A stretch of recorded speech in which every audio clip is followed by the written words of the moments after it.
Hi there, I'm Amber, and in this video, I will go through the steps for finishing your patio.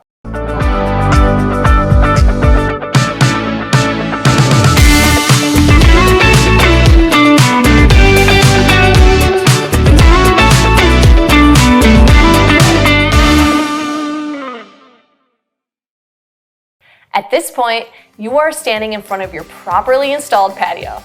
Now all you have to do is lock in all that hard work with the help of polymeric sand. We have a product that works great for locking your pavers in place. Our high-performance paver-locking sand contains a water-activated binding polymer that keeps your pavers secure in the face of water, creeping plant growth, insects, and most of all, time. For this section, you will need to prep your polymers and the sand in the bag, sweep sand into paver joints, vibrate sand into the paver joints, and then activate your polymers by saturating pavers with water. And I'm going to go in depth on those 4 steps right now. Starting with step number 1, prep your polymers and sand in the bag. Simply flip or roll your bag several times to mix the sand and polymer binding agent together.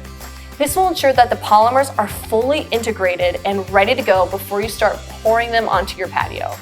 Step number 2, sweep sand into paver joints. First, pick a working section and then pour 1 bag at a time onto your patio. Then sweep the sand into the joints with a broom.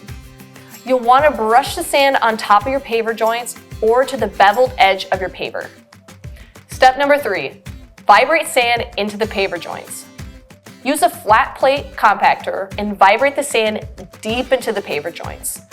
While the compactor does a great job ensuring that your sand is set, it can damage your pavers, so make sure you lay a protective mat or plywood over your patio before compacting. Once all the joints are filled with sand, brush any remaining sand off of the patio. Then use a leaf blower to remove additional sand. Any paver locking sand left on top of the paver will leave a white haze when wet. Step number 4, activate your polymers.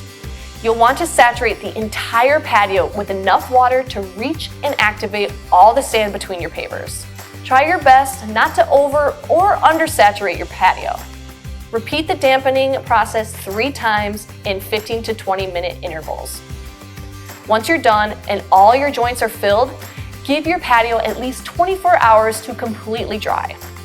The next day, you'll be standing on your brand new patio. After taking the time to finish your patio correctly, it is now locked and ready to go. That wasn't so bad, right? I hope you found these videos informative and that you are more confident about tackling your own patio project. And be sure to check out our other videos about patio installation on our website. I'll see you soon.